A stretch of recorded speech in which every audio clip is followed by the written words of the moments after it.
Dès le départ, il active le système ultime du méchant. Non seulement il enlève et humilie la sainte de l'église, il capture aussi un groupe de filles bêtes comme esclaves. Et étrangement, aucune ne s'offusque. Elles se disputent plutôt pour chauffer son lit et lui donner des enfants. Même les veuves du bourg veulent passer une nuit avec lui. Pourtant, au tout début, l'homme rejette net le système. Il s'appelle Cédric, simple employé de bureau, et à cause d'une seule décharge électrique, il est propulsé dans un monde jeu en tant que boss méchant. Ayant déjà terminé le jeu, il sait exactement comment ce méchant finit. Dans le scénario original, il viole la sainte, puis est capturé par le héros et les joueurs, qui lui confisquent illico ses bijoux de famille. Alors, quand on lui annonce qu'il a débloqué un soi-disant système du méchant, il résiste vivement. Il est déjà un méchant, cela ne risquerait-il pas de l'envoyer plus vite à la casse? Le système l'avertit cependant que s'il refuse la liaison, les joueurs pourront soit le castrer physiquement, soit le transformer de force en fillette, soit le renvoyer recommencer avec un autre personnage. Bien sûr, accomplir les quêtes imposées par le système, tourmenter la sainte Tess, massacrer des joueurs ou collectionner des esclaves féminines pourrait changer son destin scellé. N'ayant pas le choix, Cédric accepte à contre-cœur de se lier, mais le système lui attribue immédiatement 3 quêtes profondément humiliantes. Voler la sucette d'un gamin, piétiner le potager d'un habitant et bastonner un voisin. Cédric reste bouche bée, ce sont des coups de vaurien. Le système lui dit pourtant que chaque quête achevée donne un tirage au sort, et finir les 3 offre une chance d'obtenir une récompense critique énorme.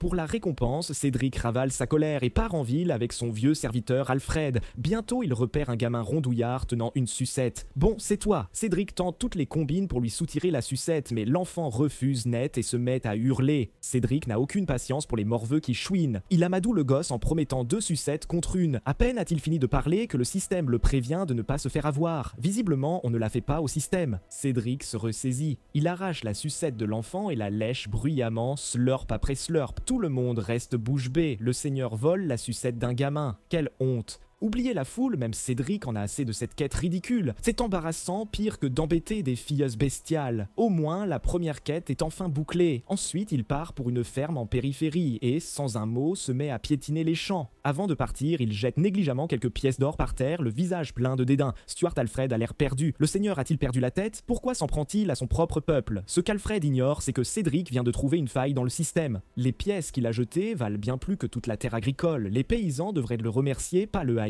Pourtant, la 3e quête lui pose toujours problème. Il ne peut pas sérieusement tabasser un innocent. Juste quand il se demande comment remplir la quête, des cris de marchands vendant des esclaves demi-humains résonnent dans la rue. En voyant le groupe de demi-humaines aux formes généreuses à côté du traître, Cédric sourit.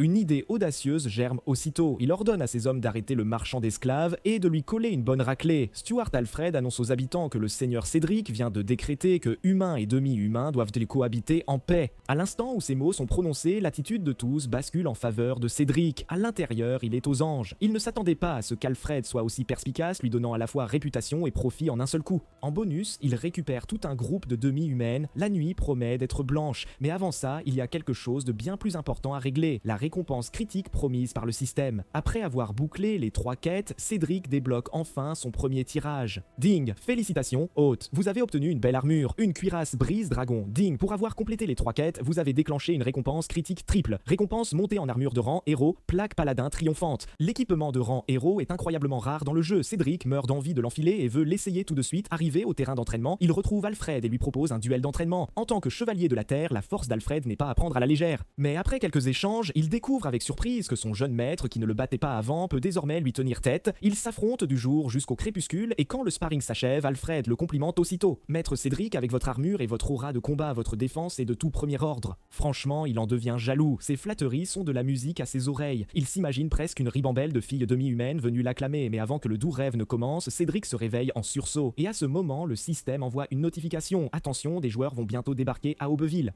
En voyant ça, Cédric se rappelle que le jeu s'appelait Continent de Cain. Dans le scénario original, le dragon de flamme envahit et tua la déesse des terres sauvages, ce qui réduisit la race demi-humaine qu'elle protégeait en esclavage. Cependant, quand la déesse fut tuée, elle usa de ses dernières forces pour envoyer son fragment divin sur ce continent et un homme en noir le remit au protagoniste Aiden. Grâce à ce fragment, Aiden invoqua des joueurs dans ce monde. En y réfléchissant, Cédric réalise soudain qu'il a lui aussi été invoqué sans savoir quel dieu l'a appelé. Tout ce qu'il peut faire, c'est survivre. Demain, les joueurs arriveront et selon le scénario, ils se ligueront pour l'attaquer, il doit donc se préparer d'avance. Sur cette idée, Cédric fonce vers Aubeville. À peine arrivé, il entend des cris et des jurons venir d'une ruelle et en se retournant, il voit un groupe d'enfants humains harceler une jeune demi-humaine. Aiden, le prétendu héros vertueux, assiste à la scène et détourne le regard. Non loin, l'héroïne Serafina s'avance pour intervenir, mais Aiden l'en empêche aussitôt, arguant que cela dévoilerait leur position et lui demandant si elle veut sauver une seule fille ou tous les demi-humains de la ville. À ces mots, Serafina hésite, et c'est alors que le rugissement furieux de Cédric met fin à la cruauté du gamin.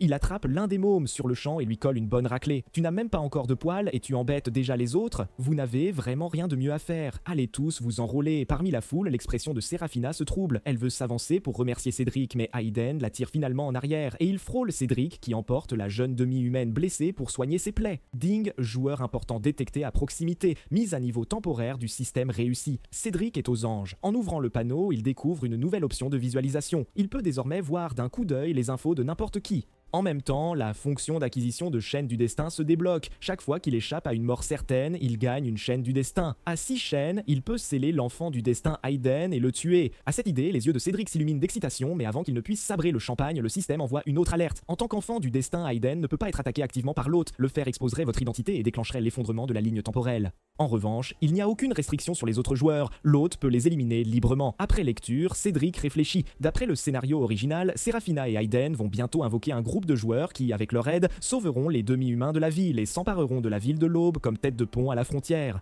Sérieusement, jouer ce genre de coup sous le nez du héros, Cédric ne peut pas toucher le protagoniste, mais il peut éliminer les joueurs. Il se dirige donc directement vers la résidence du maire. Le garde Godric, en voyant l'écu du lion doré de Cédric, s'agenouille aussitôt, tout respect. Cédric se rappelle que dans le jeu, Godric était doué. Malgré seulement 2 compétences, il savait enchaîner des combos. Selon le scénario, il a été tué par des joueurs à la ville de l'Aube. En regardant ses statistiques, une idée germe dans l'esprit de Cédric. Il ordonne à Godric d'amener le maire, mais Godric hésite, balbutiant que le maire est occupé par des affaires. Connaissant exactement le comportement réel de chaque PNJ, Cédric perd patience sur le champ. Quelles affaires peut bien avoir ce gros maire, vraiment ? Je vais aller voir moi-même. Et bien sûr, à l'instant où il fracasse la porte, Cédric découvre le maire entouré de femmes séduisantes. Entendant le fracas, le maire pointe instinctivement vers l'entrée en jurant. Mais dès qu'il reconnaît Cédric, son visage change du tout au tout. En se pâmant, il dit « Jeune maître, je vous attendais depuis si longtemps ». En regardant ses stats, Cédric est sans voix. Ce ramassis peut être le patron d'Aubeville. Pas étonnant que des joueurs aient conquis l'endroit. Il pointe le nez du maire et l'insulte « espèce de porc ». Des demi-humains se sont infiltrés chez vous et vous ne vous en rendez même pas compte. Vous ne devriez plus être maire. Sur ce, il sort et annonce qu'il le rétrograde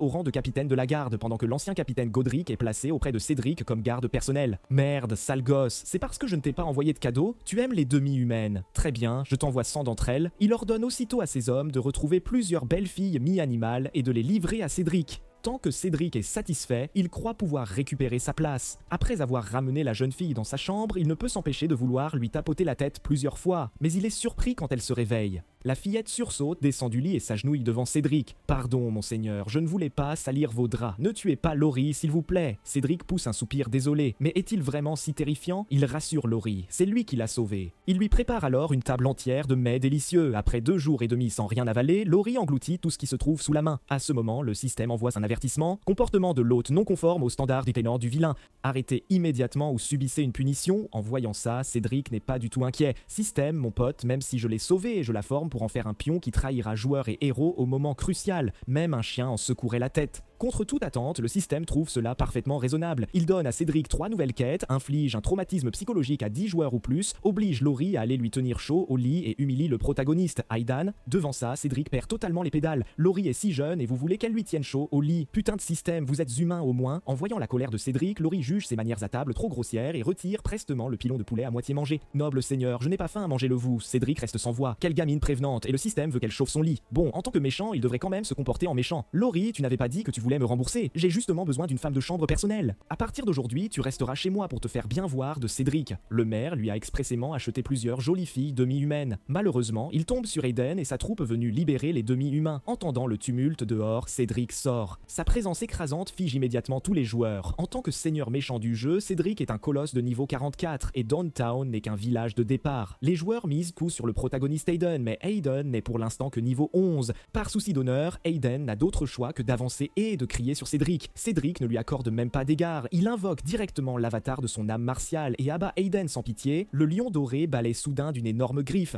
Les joueurs venus aider Aiden sont complètement sidérés. Sans l'armure scénaristique du héros, ce coup l'aurait renvoyé direct au respawn. En voyant l'énorme cratère au sol, Cédric est visiblement satisfait. Mais à cet instant, Aiden se met à rire. Alors tu serais le seigneur Aigle qui a servi des demi-humains pour ton plaisir? Prépare-toi à répondre de tes actes. Cédric, bouche bée, quand ai-je asservi des demi-humains? Avant qu'il ne puisse réagir, une puissante aura jaillit d'Aiden. Son niveau bondit même temporairement à 45, on dirait que le système lui a forcé un boost, mais Cédric n'est pas sans ressources non plus. Juste au moment où il s'apprête à engager le combat, le système lui lâche un avertissement, n'entreprend aucune action dangereuse et cesse immédiatement toute attaque contre l'enfant du destin. Hésitant, Cédric est repoussé de plusieurs mètres par Aiden, ce qui rend Aiden incroyablement classe. Les joueurs explosent en acclamation, le protagoniste est fou. En regardant la foule en liesse, Cédric sourit. Sans ce fichu système, je t'aurais déjà achevé. Tu crois vraiment que je suis impuissant? À ce moment, Aiden charge de nouveau, mais Cédric reste imperturbable. Il pince les lèvres et appelle Alfred. Ne te fie pas à sa silhouette maigre. Alfred est un chevalier de terre niveau 49. Intercepté, Aiden reste complètement abasourdi. C'est ça ton code de chevalerie? Tu avais dit 1 contre 1 et tu appelles des renforts. Quelle honte! Cédric regarde Aiden d'un air moqueur. Je suis d'abord seigneur, ensuite chevalier. Qui es-tu pour que je m'occupe de toi en personne? Sur ce, Cédric ordonne à Alfred de le tabasser à nouveau. Dit-on, Aiden n'a plus l'air si sûr de lui. En quelques gestes, il est à terre, crachant du sang. Cédric lui écrase la poitrine, saisit son col et lui assène une série de gifles. Bientôt, le visage d'Aiden enfle comme une tête de cochon.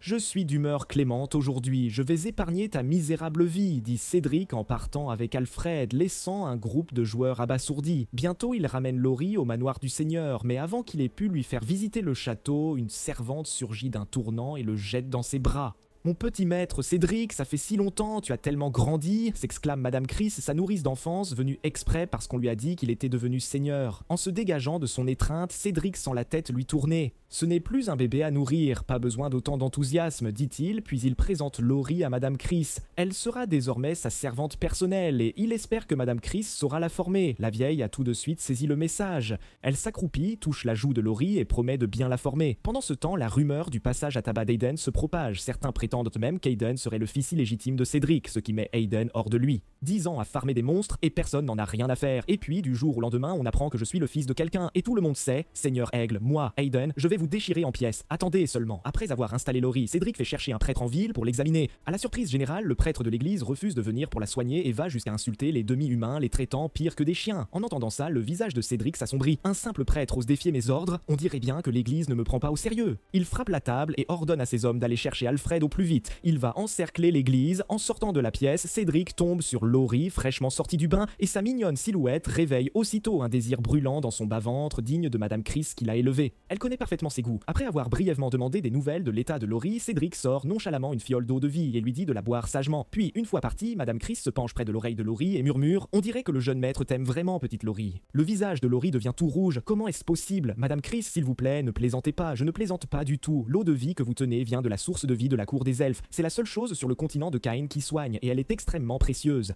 Mon 13e mari l'a utilisée pour me faire sa demande, et c'est pour ça que j'ai accepté. Laurie est sous le choc. Madame, vous en savez des choses. Il semble que je doive bien servir le jeune maître, dit-elle, tandis que Cédric et ses hommes ont déjà encerclé l'église. L'évêque Malden dit d'un ton hautain à Cédric de ne pas être insolent. Cédric ricane, un vieil homme de niveau 38 ose se montrer si arrogant, mais à cet instant, une ombre noire file et frappe de plein fouet les armoiries de Cédric. En y regardant de plus près, c'est un chevalier templier, une force secrète aux mains de l'église, mystérieuse et puissante. Pas étonnant que ce vieux soit si hardi, il a des appuis. Mais Cédric n'est pas du tout facile à manier non plus. Défier publiquement les ordres du Seigneur et l'insulter, ce sont des crimes capitaux. Cédric dégaine son épée longue. Il ordonne à Alfred de contenir le templier pendant qu'il exécute tout le monde dans l'église. Pas un ne sera épargné. Enveloppé d'une aura de combat dorée, Cédric fonce droit sur le vieil homme. Le templier va frapper, mais Alfred jaillit devant lui. Sans personne pour l'arrêter, la frappe de Cédric blesse grièvement Malden. Mais même au seuil de la mort, Malden reste têtu. Il répète que son Seigneur ne laissera pas Cédric s'en tirer. Cédric reste sans voix. Vous n'arrêtez pas de parler de votre Seigneur, toujours le Seigneur. Pourquoi ne faites-vous pas venir votre Seigneur pour vous sauver maintenant? À peine a-t-il fini de parler que Malden saisit l'épée de Cédric et la plante dans sa propre poitrine. En murmurant une incantation, Cédric sent une énergie sanglante irradier de son corps, et son cœur se serre. Putain, aurait-il réellement invoqué quelque chose? La seconde d'après, le vieil homme se change en un nuage de brume sanguine qui fuse vers le ciel. Une énergie rouge oppressante enveloppe Cédric et le cloue sur place, et accompagné d'un rugissement de dragon, il sent que quelque chose ne va pas. Oh non, c'est en fait la volonté de Balda, le dieu dragon des flammes et de la guerre. La pression écrasante immobilise complètement Cédric. Il voudrait qu'Alfred l'aide, mais Alfred perd son combat contre le chevalier templier et ne peut se dégager tandis tandis que Cédric sombre dans le désespoir. Une présence rafraîchissante descend soudain sur lui, neutralisant non seulement la brûlure du dragon de flamme, mais aussi guérissant ses blessures. Cédric ressent un grand soulagement. Eh bien, j'ai donc aussi un dieu qui veille sur moi. Pendant ce temps, Alfred a été vaincu.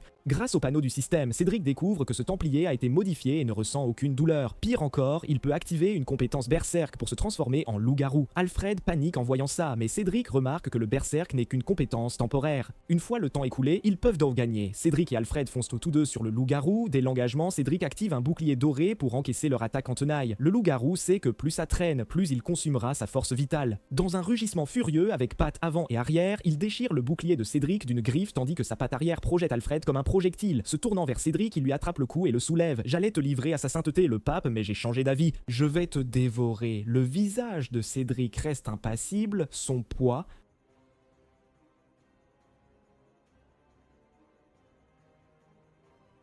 Je vais te dévorer. Le visage de Cédric reste impassible, son poids...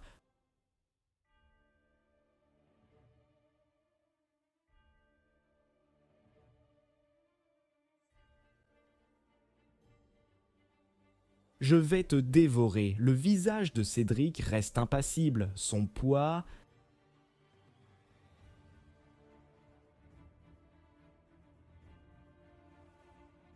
Puis il ordonne à tout le monde d'entrer dans l'église et d'emporter tous les objets de valeur. On n'épargne même pas le cercueil de l'évêque. Mais alors que tout le monde a fini de faire le ménage et s'apprête à partir, un soldat arrive en courant, paniqué. « Monseigneur, on a trouvé une cave par là. La situation à l'intérieur est compliquée, vous devez voir ça par vous-même. » Cédric, perplexe, le suit jusqu'à la cave. Dès qu'on ouvre la porte, une puanteur nauséabonde le frappe. En y regardant de plus près, d'innombrables cadavres de demi-humains gisent partout, leurs vêtements en désordre. Cette scène retourne même l'estomac des soldats venus avec eux. À ce moment-là, Cédric remarque une lettre posée sur la table. En l'ouvrant, il découvre une missive que Malden n'a pas eu le temps d'envoyer. D'après son contenu, la naissance des chevaliers templiers viendrait d'un rituel de sang mystérieux et le sang de jeunes demi-humaines serait un ingrédient nécessaire. Cédric a le sentiment qu'une main cachée manipule tout dans l'ombre, il sait que c'est un terrier de lapin trop profond pour lui pour le moment, alors il décide de rentrer chez lui et de dormir d'abord. Mais en rentrant dans sa chambre, il aperçoit une grosse bosse sous la couverture. Pensant à un assassin, Cédric arrache les draps, il découvre Laurie au regard embué avec un liquide indéfinissable au coin des lèvres. « Monseigneur, vous êtes rentré, Laurie est là pour réchauffer votre lit. Madame Chris est vraiment une femme qui a eu 13 maris. En une seule journée, elle a transformé une innocente en une tentatrice aguicheuse. En tant que coupable, Cédric se sent un peu gêné. Il s'assoit nerveusement au bord du lit et laisse Laurie lui masser les épaules. Laurie pose docilement ses mains, mais Cédric remarque alors qu'il y a quelque chose dans sa queue. Il l'attrape et la secoue. La seconde d'après, de petites babioles que les filles aiment s'éparpillant partout. Ce sont tous les petits trésors que Laurie a accumulés. En la voyant craindre qu'on ne les lui prenne, Cédric la trouve absolument adorable. Alors il lui fait un grand nœud sur la queue. Dorénavant, cache tes trésors ici. Laurie se jette timidement dans les bras de Cédric. Merci maître, il se fait tard, laissez-moi vous servir pour vous endormir. En entendant ça, Cédric sent quelque chose sur le point d'exploser dans son pantalon. Il change vite de sujet et demande à Laurie quel âge elle a. Laurie affirme qu'elle est petite mais qu'elle a 18 ans et qu'aux yeux des demi-humaines, elle est bien majeure. À cette révélation, les yeux de Cédric s'enflamment. Il ne s'attendait pas à ce qu'elle soit légale. Alors qu'il s'apprête à monter en selle et à charger, une alerte système lui vrille soudain les oreilles. Hôte détectée, testostérone et rythme cardiaque en forte hausse. Prédiction, l'hôte s'apprête à adopter un comportement reproductif. Avertissement, la constitution de Laurie est extrêmement faible. Forcer un comportement reproductif provoquera des dégâts irréversibles. Veuillez améliorer la constitution de Laurie avant de continuer. Merde, j'ai déjà enlevé mon pantalon et tu me dis ça? Cédric se sent mal. Voyant son maître étendu, inerte, Laurie panique et le pousse sans cesse en jurant qu'elle n'a pas fini de chauffer le lit. Madame Chris a dit aussi que tu devrais me mettre au-dessus. Cédric se couvre le visage, n'osant plus écouter. Arrête de parler, te tenir contre moi, comme ça suffit pour réchauffer le lit. Et Cédric ne ferme pas l'œil de la nuit. Heureusement, le système juge qu'il a accompli la quête quotidienne. Après le tirage au sort, Cédric reçoit 10 guerriers minotaures. Même s'il ne déclenche pas la récompense critique, il est très satisfait de ses soldats. Alors qu'il admire ses fidèles guerriers, Laurie frappe et entre soudain. Mais dès qu'elle ouvre la porte, elle voit un énorme appendice épais de minotaure entre ses pattes. Elle s'évanouit aussitôt sous le choc. Le minotaure n'arrête pas de s'excuser auprès de Cédric, qui ne sait plus où se mettre. Il se contente de leur dire de s'habiller avant de sortir, sinon ils font peur aux gens. Il fait d'abord explorer le château au minotaure, puis va s'occuper seul de Laurie. Au bout d'un moment, la petite Laurie rouvre les yeux et commence à parler sans queue ni tête des monstres dans la maison. Maître, il y a des monstres à 3 pattes dans le château. Laurie n'arrive qu'à leurs genoux. Il faut qu'on fuit. S'ils nous rattrapent, jette Laurie et sauve-toi, maître. À ces mots, Cédric, à la fois ému et amusé, la prend soudain dans ses bras. Je ne sais pas s'il y a des monstres au château, mais pour l'instant, c'est moi le monstre et je vais te dévorer. Laurie, d'une voix de moustique, colle colle volontiers sa tête contre Cédric. Mais alors que tout semblait se mettre en place, Godric déboule. « Monseigneur, il y a une lettre urgente pour vous. » À cette voix, Laurie s'affole. « Maître, si vous avez des affaires, je m'en vais. » Cédric fixe Godric d'un regard incandescent. Les soldats ont trimé ces derniers temps, tu vas laver leurs sous-vêtements et leurs chaussettes pendant un mois. Godric est si pressé car le territoire voisin est attaqué par des orques et compte sur leur aide. Le territoire de Blackwater se trouve sous le domaine de l'Aigle faisant barrage aux orques. Cédric sait bien que quand le nid est détruit, il n'y a plus d'œufs intacts. L'aide est donc assurée, mais l'extorsion est inévitable. Perdu dans ses pensées, le système lui envoie 3 quêtes de vilains. Quête 1, voler les bas de n'importe quelle servante du château. Quête 2, extorquer plus de 10 000 pièces d'or au territoire voisin. Quête 3, importuner la sainte demi-humaine. Mais voler des bas, c'est si pervers que même Cédric le vicieux se sent gêné. Pendant que Laurie prend son bain, Cédric se glisse furtivement dans la salle de bain. Il vient juste d'attraper les bas quand elle le surprend. Effaré, Laurie pousse un cri au secours. Entendant le remue-ménage, Godric déboule avec des hommes. Cédric jure déjà dans sa tête. À cet instant critique, il utilise prestement une serviette de bain pour masquer la vue de Laurie. Au moment où Godric arrive, il ne voit que le seigneur tenant la terrifiée Laurie et la réconfortant doucement. N'aie pas peur, le pervers a pris la fuite. Et toi, Godric, capitaine de la garde, tu as laissé entrer un pervers chez nous. 1 mois à laver les sous-vêtements, c'était trop peu, maintenant on va les laver pendant 3 mois. Godric, désemparé, ne peut que répondre faiblement qu'il n'a aucune objection. Une fois tout le monde parti, Cédric pousse un soupir de soulagement. Heureusement que j'ai été malin, sinon ma réputation était fichue. Mais la vive Laurie a déjà percé son déguisement. Au lieu de s'énerver, elle se colle à son oreille et souffle chaudement. En fait, maître, pas besoin de vous cacher. Tout ce que vous voudrez, Laurie peut vous l'accorder. Voyant le regard de plus en plus osé de la jeune fille, Cédric panique. Ne dis pas de bêtises, Laurie, laisse-moi expliquer. Pendant ce temps, le seigneur de Blackwater reçoit la lettre d'extorsion de Cédric. 10 000 pièces d'or, 500 armures, plus de la nourriture pour les soldats. Le seigneur de Blackwater est sur le point d'exploser. S'il possédait tout ça, aurait-il besoin de demander des renforts? Pourtant, son lieutenant a un plan malin pour esquiver la facture. Le lendemain, une fois qu'il a obtenu ce qu'il voulait, Cédric part avec ses hommes. Mais leur destination n'est pas le territoire de Blackwater, mais la ville voisine de Downtown. Depuis son départ avec les troupes la dernière fois, cet endroit est devenu la place forte des joueurs. Beaucoup de nouveaux e-squats pour gagner de l'expérience, et pendant qu'ils jouent aux cartes et fanfaronnent, la puissante force de Cédric arrive aux portes de la cité. Le héros, Aidan et Seraphina l'apprennent et restent de bouche bée. Ils veulent aussitôt foncer et en découdre avec Cédric jusqu'à la mort, mais les joueurs remarquent vite que quelque chose cloche. Cédric et ses soldats sont marqués comme neutres, donc il n'est pas là pour s'emparer de Downtown. Cédric va droit au but et dit qu'il doit parler à la synthèse. On file dans la salle de réunion, mais ce que Seraphina n'avait pas prévu, c'est que Cédric veut en fait que les joueurs fassent office de chair à canon dans cette guerre contre les bêtes. À l'écoute, elle se renfrogne aussitôt, mais Cédric ne lui demande pas son avis. Il se penche et la plaque contre le mur. D'un ton dominateur, il affirme que si elle refuse, il attaquera immédiatement Downtown et chassera tous les hommes bêtes. La synthèse tremble sous sa pression. « Je veux juste un petit chez moi. Pourquoi quelque chose d'aussi simple est-il si difficile ?» Cédric secoue la tête avec dédain. « Tu es adorablement naïve. Ta nation d'hommes bêtes est déjà tombée. Je n'ai aucune obligation de te céder une ville. Cependant, si tu te soumets à moi, non seulement j'épargnerai les joueurs d'être de la chair à canon, mais je pourrais même te donner Downtown. Alors, ding !» Quête terminée. Harceler la synthèse des hommes bêtes. Qu'est-ce qui te fait croire qu'une insignifiante comme toi peut m'égaler? Après la gifle, Cédric sort calmement un bas de soie pour s'essuyer les mains. Je te donne 10 minutes, refuse et je raserai Downtown. Sur ce, Cédric jette le bas et s'éloigne. Les joueurs, plantés là à regarder le bas blanc au sol, sont tous bouleversés. Ce seigneur est sérieusement tordu. Cédric n'avait pas prévu qu'à sa sortie de la salle de réunion, des joueurs viendraient déjà lui proposer leur allégeance. Mais à la condition qu'il jure aux dieux de confier Downtown à la synthèse pour qu'elle la dirige. Cédric s'amuse, lui notoirement sans vergogne, et voilà des héros qui veulent l'enfermer par serment. Un serment n'est qu'un serment, de toute façon il n'y perd rien. Cependant, quand Seraphina apprend que les joueurs sont prêts à servir de chair à canon pour elle, elle proteste aussitôt. Les joueurs insistent pourtant qu'ils le font de leur plein gré, et comme ils peuvent réapparaître, ils ne craignent pas la mort. Mais Aidan, le protagoniste, n'est pas content.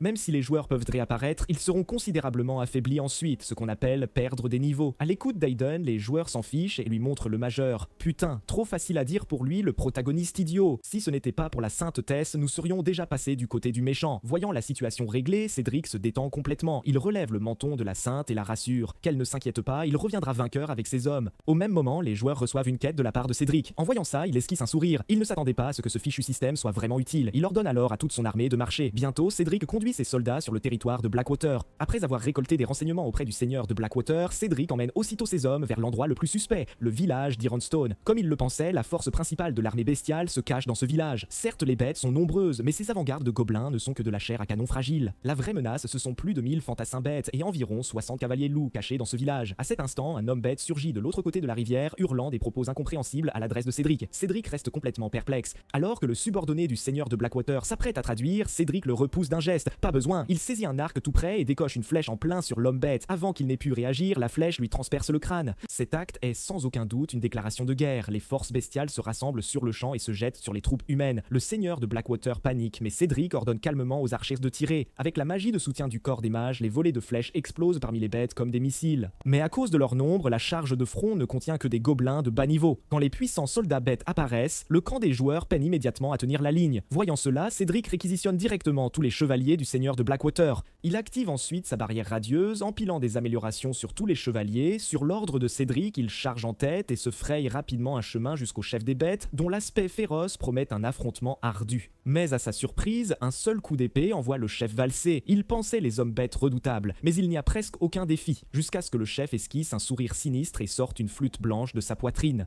Le visage de Cédric se décompose complètement, ce salaud cherche à appeler des renforts. Il se précipite pour l'en empêcher, mais il est trop tard. Un rugissement et un énorme behémoth s'abat au centre du champ de bataille, invoqué par le chef des bêtes. Les joueurs se retrouvent aussitôt en mauvaise posture. Heureusement, Cédric a encore 10 guerriers minotaures sous ses ordres. Bien qu'il fasse moins d'un dixième de la taille du colosse, ces minotaures ont une force incroyable, et en peu de temps, le behémoth s'est abattu. Les humains l'emportent naturellement. En un instant, Cédric devient un grand héros aux yeux de tous, mais le seigneur de Blackwater commence déjà à manigancer. Il prétend manquer de fonds et propose de régler la récompense en plusieurs fois. Cédric accepte sans y penser à 2 fois. Qui aurait cru que le seigneur irait voir le chef emprisonné et sortirait un parchemin de séisme que seuls les hommes bêtes peuvent activer? Il propose une alliance pour éliminer Cédric et les hommes bêtes acceptent volontiers. Ils ont le même ennemi. Lorsque Cédric découvre le complot, il ne se met pas en colère, il sourit. Le seigneur, déconcerté, n'a pas le temps de réagir qu'un de ses gardes lui tranche la gorge par derrière. Ce garde se révèle être un agent dormeur infiltré par le père de Cédric des années plus tôt. Qui aurait cru qu'il s'était hissé jusqu'à devenir garde personnel? Hélas, après cet acte, cet agent dormant est totalement démasqué. Rappelant la bonté passée de son père envers lui, Cédric décide de le remercier d'un grand geste.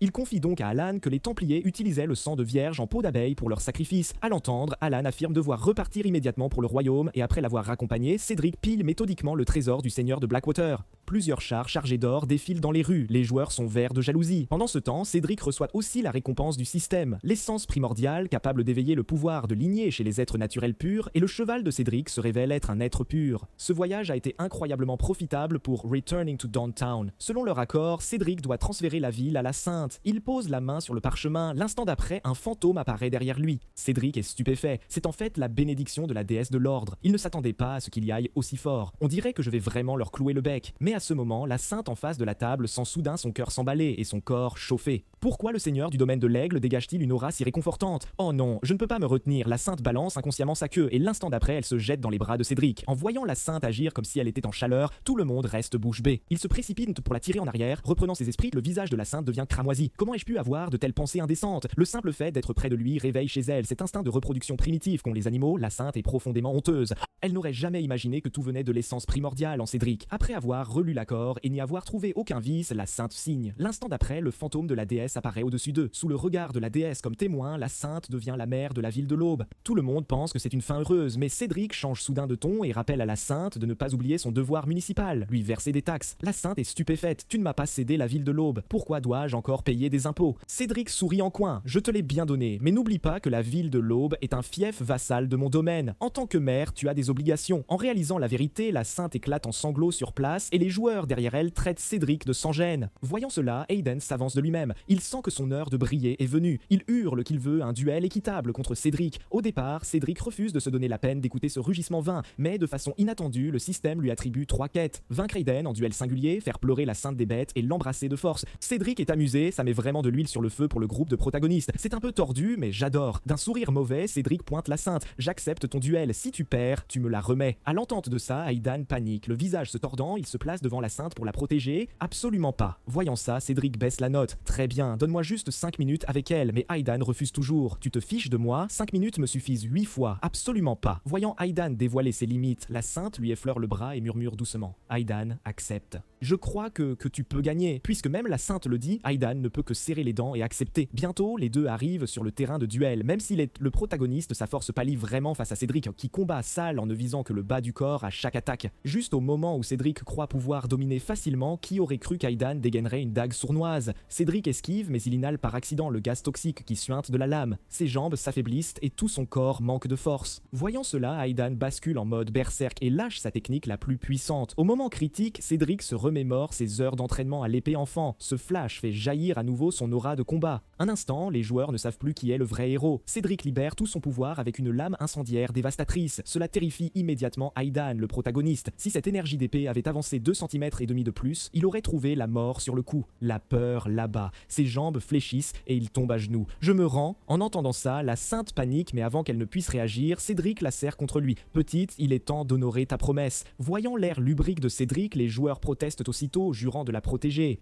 Voyant ça, Cédric sort calmement son arme. « Vous voulez tous rencontrer votre fin, j'exaucerai votre souhait. » La sainte s'accroche frénétiquement à sa jambe. « S'il vous plaît, ne leur faites pas de mal. »« J'accepte. » C'est toi qui l'as dit ? Quoi qu'il arrive ensuite, n'ose même pas crier. Dans le manoir du maire de la ville de l'Aube, Cédric plaque la sainte brutalement contre le mur. Avec un sourire taquin, il lui attrape fermement les deux petites mains et les hisse bien au-dessus de sa tête. La sainte détourne le visage effrayé, un rouge montant de son cou pâle vers le haut couvrant rapidement ses joues et ses oreilles. Cédric ne perd pas de temps en paroles. Le temps presse, il lui saisit le menton, lui tourne la tête vers lui et se penche pour l'embrasser de force sur les lèvres douces. La sainte se débat, les yeux grands, tandis que des larmes d'humiliation ruissellent sur son visage. Cédric a atteint son but, mais elle est envahie par une vague de désespoir. Une aura enivrante émane de Cédric, une force qui fissure sa volonté et la pousse à se rendre. Juste au moment où Cédric se dit qu'il va partir, les yeux de la sainte s'enflamment soudain. « Tu n'as pas le droit de partir !» En parlant, elle se jette sur un Cédric médusé. « Eh, c'est cette odeur, je ne te laisserai pas partir !» Cédric repousse la sainte de toutes ses forces. « Assez, si tu m'embrasses encore, je te ferai payer !» La sainte fixe Cédric hébété, puis reprend ses esprits et se rappelle ce qui vient de se passer. Elle rougit instantanément de la tête aux pieds. Elle se recroqueville, ramène ses genoux contre elle, sa belle queue duveteuse s'enroule autour d'elle jusqu'à ne laisser paraître que ses oreilles. Voyant ça, Cédric ne reste pas pour l'embarrasser davantage et quitte la pièce sans un mot. En quittant Downtown, Cédric est de fort bonne humeur. Toutes les quêtes de vilain du jour sont accomplies. Sans coup critique de récompense, il obtient malgré tout quelque chose que le continent de Cain n'a pas, la potion de sang de dragon de catamorphine.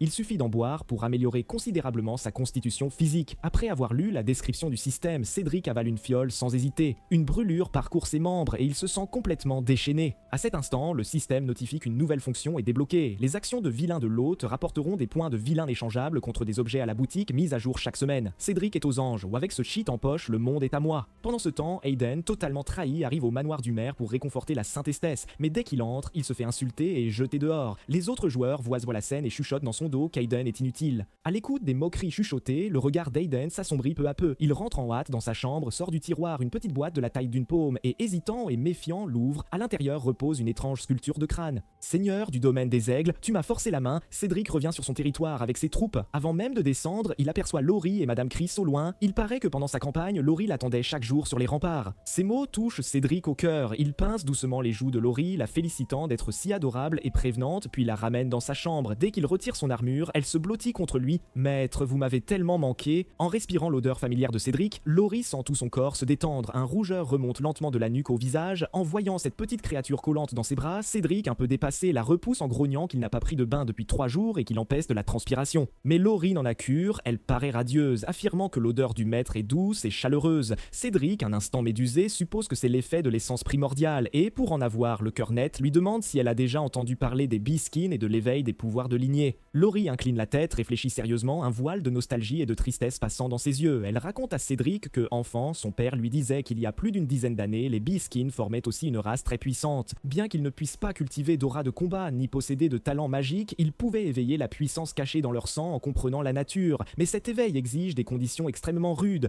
non seulement du talent, mais aussi que la compréhension résonne avec la puissance de la lignée. Certains eurent la chance d'éveiller des pouvoirs aquatiques sous des cascades, d'autres vécurent parmi des meutes et finirent par comprendre les pouvoirs bestiaux. En bref, les hommes bêtes ignorent ce que leur sang recèle et ne peuvent qu'essayer au hasard un par un. Après l'explication de Laurie, Cédric comprend, elle perçoit l'essence primordiale en lui parce que son don est exceptionnel. Ravi, il lui demande si elle se souvient comment comprendre la nature. Voyant qu'elle hoche la tête, il la serre contre lui et lui dit de fermer les yeux et de se concentrer.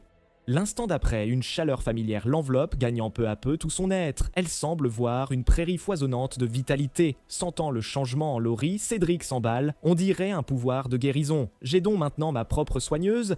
Après avoir tout assimilé, Laurie devient molle et tombe dans un sommeil somnolent. Mais ce qui laisse Cédric sans voix, c'est que même endormi, la petite agrippe le pantalon de Cédric et il n'arrive pas à le lui enlever. Il n'ose pas forcer, de peur de la réveiller. Il ne peut que retirer son pantalon, mais à cet instant, la porte s'ouvre en trombe. Godric fait irruption en faisant grand bruit, puis la seconde d'après son visage se fige. Oh non, il va devoir laver sous-vêtements et chaussettes pendant 1 an. Cédric demande à Godric quel urgent motif le pousse à venir ainsi en courant, mais Godric assure que c'est vraiment pressant. Ces hommes ont signalé une mine de fer, sauf que sa position est gênante, juste à la frontière entre leur terre et celle des Bolton. Cédric sourit. Fallait-il vraiment le signaler? Il prend aussitôt un stylo et entoure sur la carte la mine de fer qui tombe dans ses limites. Va dire au seigneur Bolton que cette mine est à moi. S'il n'est pas d'accord, qu'il se prépare à la guerre. Après avoir renvoyé Godric, Cédric savoure un excellent bain. Depuis qu'il a bu du sang de dragon, il s'est sculpté des abdos en 8 et sa vitalité a explosé. En force, endurance et tenue sur la durée, il atteint maintenant le niveau d'un chevalier céleste. De retour dans la chambre, Cédric trouve Laurie déjà réveillée. Il demande, inquiet, si elle se sent mieux et pourquoi elle n'a pas reposé plus longtemps. La petite Laurie répond qu'elle va bien. Grâce au maître, elle a éveillé son pouvoir de lignée et pour le remercier, elle a décidé de lui donner des enfants. Cédric frissonne, choqué. Tu sais seulement comment faire des bébés? Bien sûr, Madame Chris m'a beaucoup appris, pas seulement les bonnes manières, mais aussi les instruments. Elle disait que ma petite bouche est parfaite pour la flûte. Une bouche plus grande ne donnerait pas la même sensation. Cédric se tait. Sans ce fichu système qui a signalé Laurie comme inapte à la reproduction, il serait incapable de se retenir maintenant. Il tapote la tête de Laurie. Laurie, ton pouvoir de lignée n'est pas encore complètement éveillé. Tu dois te reposer et récupérer tes forces maintenant. Pendant ce temps, le territoire Bolton reçoit la carte envoyée par Cédric. En apprenant que le domaine de l'Aigle veut s'approprier la mine de fer, toute la salle s'emporte. Le seigneur Bolton regarde la foule agitée et hoche la tête, satisfait. C'est précisément l'effet qu'il recherchait. La famille Bolton s'est tenue à l'écart pendant tant d'années. On a enfin trouvé une chance de remonter, on ne peut pas la laisser tomber. À ma connaissance, ils n'ont que 2 chevaliers de terre. Pour assurer la victoire dans cette guerre, j'ai emprunté 3 chevaliers de terre au compte contre un tiers des droits d'extraction de la mine. Alors qu'il parle, il lève la main et tapote le jeune chevalier à ses côtés. Un sourire fier illumine son visage. Fils, montre-leur. Le fils du seigneur Bolton hoche respectueusement la tête, puis sous tous ses regards curieux, une pâle aura de combat sciant jaillit vers le ciel. Même ses yeux flambent d'une lueur sciant. Quand l'aura se concentre au point d'émaner des orbites, c'est la marque d'un chevalier de terre. Après un bref silence, tout le hall explose en acclamations enthousiastes. De l'autre côté, après une nuit agitée, Cédric descend dans les rues. Alors qu'il se demande comment gagner des points de vilain, le gamin potelé dont on lui a volé la sucette surgit devant lui. Cédric s'apprête à l'embêter, mais l'enfant se met à pleurer. Cédric se précipite pour demander ce qui se passe. Le gamin raconte que la pension que son père avait gagnée en mourant au combat a été volée par un chevalier et que sa mère s'est fait tabasser en voulant s'y opposer. À l'écoute, Cédric s'arrête. Ta mère est jolie. De retour chez eux avec le gamin, il apprend toute l'histoire auprès de sa mère gravement malade. Dans cette ville, un groupe de voyous rançonne tout le monde. Protégé par un chevalier, personne n'ose intervenir. En entendant ça, la colère de Cédric éclate. Il file à la taverne et attend que ses brutes se montrent. Rapidement, il repère ses cibles. Après un interrogatoire musclé, l'homme balance le nom de son commanditaire, Nightgale. À l'entendre, Cédric se fige. Un souvenir d'enfance lui revient. Un homme à genoux, jurant fidélité éternelle, et cet homme n'est autre que le Nightgale que le malfrat vient de citer. Furieux, Cédric se rend aussitôt chez Gale. À ce moment-là, Gale est occupé à s'envoyer en l'air avec 2 femmes, ce qui met Cédric, venu réclamer des comptes, encore plus en rage. Je me fiche que tu t'amuses avec des femmes, mais pourquoi diable as-tu pris la pension d'un soldat tombé? Gaël ne comprend pas pourquoi le seigneur est si en colère. Ce ne sont que des vauriens. Pourquoi devraient-ils toucher 10 pièces d'or après leur mort? Moi, je suis un grand chevalier et je ne gagne que 3 pièces d'or par mois. Leur vie vaut-elle vraiment si cher? Ces gredins peuvent donc même toucher 5 pièces d'argent par mois à la caisse. Alors qu'il parle, il gifle le sein d'une femme à côté de lui. Monseigneur, regardez, si vous me donniez 10 pièces d'or, je pourrais vivre bien plus confortablement. En entendant ça, Cédric est complètement déçu par Gale. Puisque tu veux tant ces 10 pièces d'or, j'exaucerai ton vœu aujourd'hui. Bientôt, toute la province apprend la nouvelle. Le seigneur va faire exécuter quelqu'un. Mais quand Gale apparaît, tout le monde est bouche bée. C'est un chevalier, pourquoi l'exécuter? Voyant la foule, Cédric énumère les crimes de Gale un par un. Désobéissance aux ordres, vol des pensions des soldats tombés, raquet des faibles en tant que chevalier et incitation de voyous à troubler l'ordre public. Cédric lance d'une voix sévère à la foule. Dans le domaine de l'aigle, la dignité des soldats est inviolable. Quiconque la bafoue, même un grand chevalier, sera pendu. À ces mots, Gale éclate soudain d'un rire maniaque. Tu vas le regretter. Cédric ne s'embarrasse pas de parole et ordonne qu'on lui tranche la tête sur le champ. En même temps, le système envoie une notification. L'hôte a exécuté un grand chevalier ayant servi des années, plus 2000 points de méchant. Poursuivez vos efforts pour devenir le vilain le plus plus puissant. La vision du monde de Cédric en est presque bouleversée. Mais quel foutu système est-ce là? J'élimine le mal pour le peuple et je gagne des points de méchant? Le système lui explique le contraire. Le peuple sera intimidé par sa rudesse et ses chevaliers craindront sa sévérité. Cédric n'en croit rien et interpelle un soldat pour connaître l'avis des troupes. Le soldat bafouille qu'ils pensent tous que le seigneur n'aurait pas dû exécuter Gale pour une affaire de roturier. Même Stuart Alfred estime que le crime de Gale n'appelait pas la mort. Le cœur de Cédric se glace. Il voulait juste rendre justice. Pourquoi passe-t-il pour un bourreau impitoyable? Est-il condamné à devenir un méchant? Cédric est déjà abattu par l'exécution d'hier, mais la perspicace petite Laurie lit sa peine et le console. Maître n'a rien fait de mal. Si tu n'arrives même pas à défendre la dignité et les droits des héros tombés, tu ne mérites pas d'être un vrai seigneur. La douceur et la frimousse de la petite Laurie réconfortent énormément Cédric. Si ce fichu système ne disait pas que Laurie a une constitution fragile, Cédric lui aurait probablement offert 100 000 coups critiques ce soir. Le lendemain, Cédric annonce devant tout le monde sa décision, frapper préventivement le territoire de Bolton pour s'emparer de la mine de fer. Le vieux intendant Alfred ne comprend pas. Nous n'avons pas d'engin de siège, et même en les fabriquant sur place, il n'y aurait pas le temps. Cédric esquisse un léger sourire. Laissez-moi m'occuper de tout. En fait, il a pris cette décision après avoir vu des échelles de siège dans la boutique des vilains à seulement 600 points de vilain pièces et invocables à volonté. Donc, malgré les objections générales, Cédric conçoit lui-même le plan de bataille. Lui et les guerriers minotaures formeront l'avant-garde du siège, tandis que les autres n'ont qu'à retenir les gardes de Bolton. Cette même nuit, Cédric part avec ses troupes. Grâce aux échelles, ses forces atteignent rapidement les murailles ennemies. L'attaque surprise prend totalement au dépourvu les soldats du territoire de Bolton. Même les canons défensifs sont capturés par les minotaures. Parallèlement, Cédric reçoit des quêtes du système. S'emparer de la mine de fer, piller le château, éliminer des chevaliers de terre. Cédric s'amuse, quel timing parfait. Bientôt, lui et ses minotaures prennent le château de Bolton. Alors qu'il s'apprête à vider les coffres, une cage de fer descend soudain du ciel, enfermant lui et les guerriers minotaures. Et ce n'est pas tout, le matériau de la cage est si particulier que même les minotaures ne peuvent la briser à la force brute. À ce moment, Lord Bolton sort en se moquant. Après ces railleries, Cédric comprend pourquoi il est tombé dans le piège. L'exécution du grand chevalier a semé le trouble dans l'armée.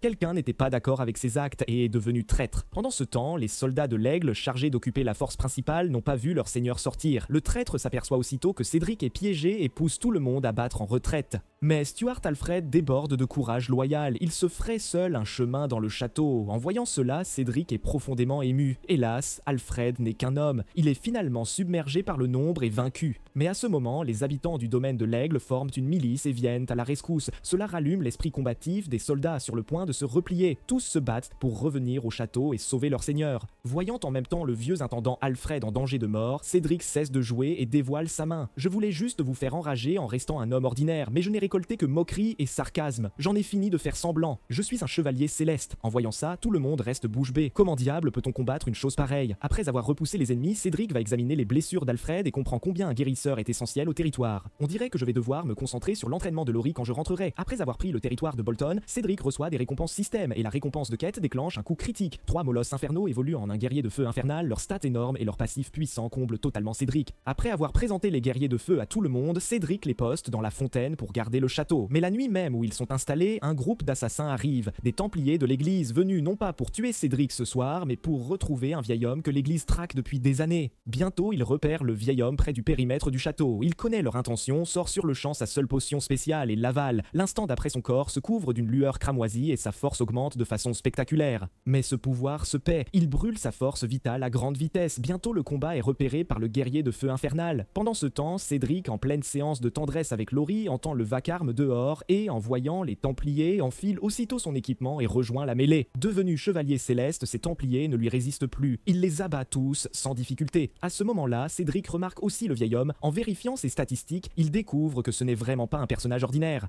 C'est en fait un grand alchimiste, mais malheureusement, il touche à sa fin. Après l'avoir laissé partir, Cédric ressent un pincement au cœur. Juste au moment où il retourne dans sa chambre, Laurie se jette dans ses bras en disant « Maître, Laurie ne veut pas que vous soyez blessé. » Laurie voulait vraiment descendre pour protéger le maître, mais elle a peur de devenir un poids. En regardant la fille obéissante dans ses bras, Cédric lui ébouriffe doucement les cheveux et la rassure. Laurie n'est pas un fardeau. Une fois pleinement éveillée, tu pourrais même surpasser le maître. Émue jusqu'aux larmes, Laurie émet soudain une étrange lueur. L'instant d'après, elle est enveloppée d'une sphère de lumière. Et quand le phénomène s'estompe, la petite et adorable Laurie s'est transformée en femme adulte. Cédric reste bouche bée. Après avoir consulté le panneau d'état de Laurie, il lui prend la main, tout excité. Merveilleux, Laurie, tu es enfin réveillée, mais pourquoi tes vêtements ont-ils grandi avec toi? Ils n'auraient pas dû craquer. À propos, depuis que la petite Laurie a mûri, Cédric l'a affectée à la clinique médicale. Bientôt, toute la ville sait qu'il y a ici une guérisseuse plutôt bien dotée. En visite touristique, la fille aux lunettes vient illico voir la scène après avoir entendu la rumeur et tombe alors nez à nez avec Cédric. Elle lui réclame tout de suite un autographe. Cédric sourit et accepte sans hésiter, mais la seconde d'après son carnet se transforme en un ruban rouge qui l'en serre fermement. Ne te débat pas, ce sont des spores assommantes que j'ai patiemment récoltées. Réponds juste à ma question. As-tu couché avec elle ce jour-là? Pourquoi depuis le lendemain elle a des accès de chaleur puis de froid et s'affaiblit de jour en jour? En entendant ça, Cédric est sidéré. Un baiser aurait-il pu la rendre malade d'amour? Il demande aussitôt au système ce qui s'est passé. Le système répond information insuffisante et demande à l'hôte d'enquêter sur le site de l'anomalie. À la vue de ça, Cédric rompt ses liens et ordonne à la fille aux lunettes de l'emmener tout de suite. Elle s'emballe. « Tu es sérieux? Bien sûr, mais avant de partir, souviens-toi de ce que tu viens de faire. » Après s'être préparé, Cédric appelle aussi Laurie.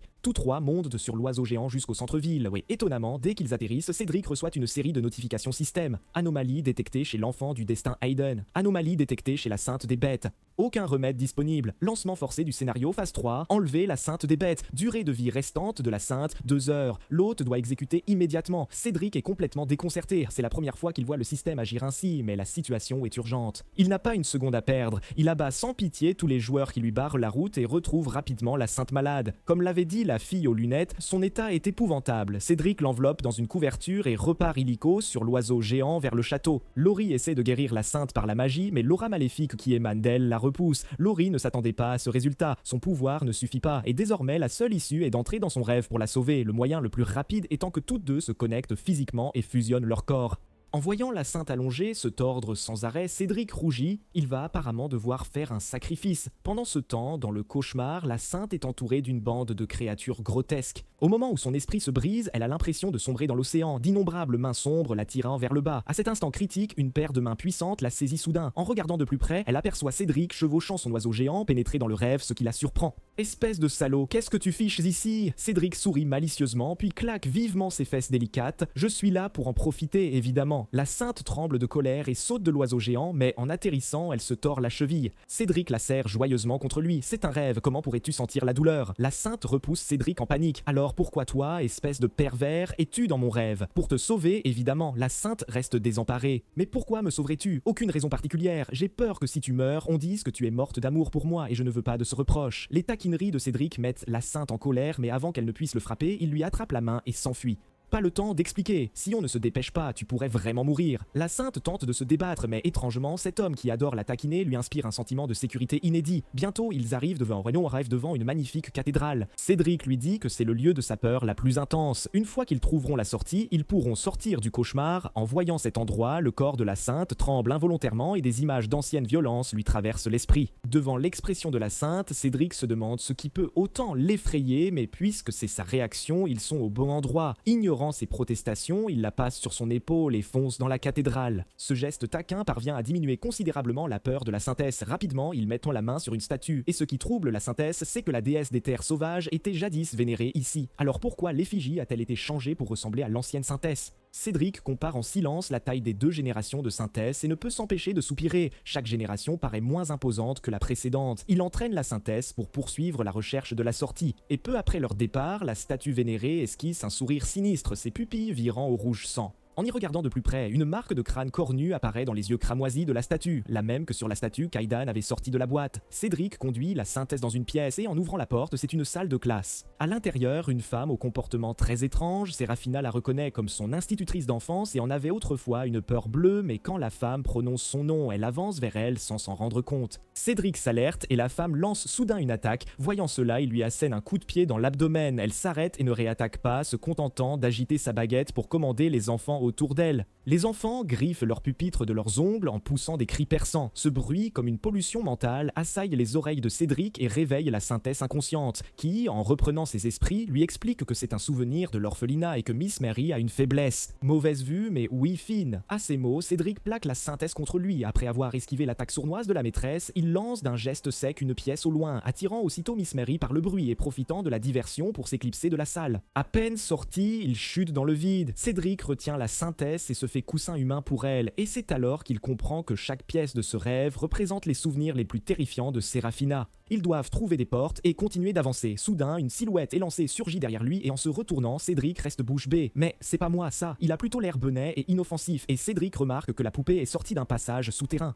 Tous deux suivent le passage jusqu'au sous-sol. Bientôt, ils aperçoivent une source de lumière et soudain, Cédric perçoit une intention meurtrière. En se retournant, il voit l'ancienne Sainte Dame s'approcher lentement, fouet à la main. Au moment où Sérafina la voit, des souvenirs terrifiants jaillissent devant ses yeux, des images de la Sainte Dame la punissant. À l'opposé de la peur de Sérafina, Cédric paraît tout excité. Une dame au fouet, ça l'emballe visiblement. Alors qu'il s'apprête à la taquiner, le fouet jaillit comme une chaîne et lui transperce la poitrine. À cet instant, Cédric comprend que, dans le rêve de la Sainte Tess, son pouvoir dépend des souvenirs qu'elle a de lui, et il hurle à Sérafina d'imaginer qu'il était la personne la plus forte qu'elle connaisse. Qui l'eût cru, l'instant d'après, il se transforme en lapin rose. Oui, ce lapin rose a toujours été le soutien de Sérafina quand elle était enfant, et transformé ainsi, le pouvoir de Cédric monte en flèche. D'un coup de poing, il terrasse la Sainte Dame. Son corps commence alors à se dissiper. Sérafina, pour la suite du chemin, tu devras marcher seule, ne me déçois pas. Sérafina hoche la tête avec fermeté, le cauchemar qui la tourmentait depuis des jours se brise enfin et sans s'en rendre compte, elle s'appuie contre Cédric. Pendant ce temps, Aidan, à moitié démonisé, s'agenouille péniblement devant un homme. L'homme parle d'une voix rauque et froide. Tu me déçois, Aidan. Pour un pouvoir temporaire, tu as troqué en secret la divinité de la Sainte Tess contre l'abîme. Et pire encore, tu t'es perdu toi-même dans l'affaire.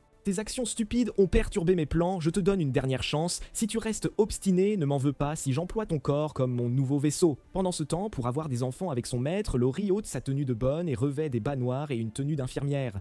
Cédric sort à peine du cauchemar de la Sainte et voit Laurie brandir une seringue. Eh bien, cette fille doit être jalouse. Et en voyant son maître réveillé, Laurie serre Cédric fort en disant « Maître, Laurie a grandi, Laurie te veut maintenant. Bon sang, quel homme résisterait ?» Le désir de Cédric flambe presque, mais se rappelant que le physique de Laurie n'est pas fait pour la reproduction, il s'enfuit penaud, complètement nul, et pourtant, sur le chemin du retour, il repère une faille dans le système. En se retournant, il retrouve Laurie, mais cette fois, il se comporte complètement hors de son personnage et lui déchire les vêtements. Le jeune maître va clairement y goûter aujourd'hui, et le comportement soudainement outrancier de Cédric laisse Laurie désemparée. Mais au moment où elle se remet en place et s'apprête à céder, Cédric s'arrête en fait. La disparition de Sérafina a fait passer le monde du jeu au stade 2, et Cédric panique. Il panique vraiment. Il sait qu'au stade de 10 000 joueurs vont déferler. Même s'il survit, son château ne tiendra pas, et pris d'une angoisse extrême, il voit soudain que sa boutique de vilains s'est mise à jour, lui permettant d'échanger contre diverses unités spéciales et ressources stratégiques. Il veut donc désespérément obtenir des points de vilain. Après maintes expériences, il découvre que son système a l'intelligence d'un enfant de 3 ans. Dès qu'il pose des actes outranciers, le système ne distingue pas le jeu de la réalité. C'est pourquoi il avait faim de vouloir forcer Laurie.